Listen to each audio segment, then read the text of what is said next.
তো নমস্কার, আমাদের এই নিউজ চ্যানেলে আপনাদের সবাইকে স্বাগতম। আমি আপনাদের সামনে কৃষ্ণেন্দু, আর আমার সঙ্গে আছে সুমন। নমস্কার। তো শুরু করছি আমাদের এই খবর, তো শুনতে থাকো এবং সঙ্গে থাকুন। তো শুরু করা যাক আমাদের এই ধামাকেদার খবর নিয়ে আপনাদের সঙ্গে। তো আমাদের এই নিউজ চ্যানেলে কিছু ধামাকেদার খবর নিয়ে হাজির হয়ে গেছি। তার মধ্যে একটি হলো ঠাকুমার চোখ মারায় 5 লাখেরও ক্রাশ। তো আরো একটা খবর নিয়ে চলে এসেছি। খবরটি হলো বৌদি চুমু খাওয়াই দাদা হলো প্রেগনেন্ট।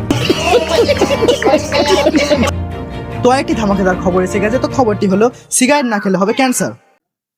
তো আরো একটি ধামাকাদার খবর নিয়ে চলে এসেছি। খবরটি হলো মশার কামড়ে মশার নিল বিদায়। তো আমাদের নিউজ চ্যানেলে এই পর্যন্ত সমাপ্তি। তো পরবর্তী ধামাকেদার ভিডিও নিয়ে আপনাদের কাছে হাজির হই। তো দেখতে থাকুন ও শুনতে থাকুন সঙ্গে কৃষ্ণেন্দু। আরো ধামাকেদার ভিডিও দেখতে চাইলে অবশ্যই করে সাবস্ক্রাইব এন্ড বেল আইকনটি অন সেট করে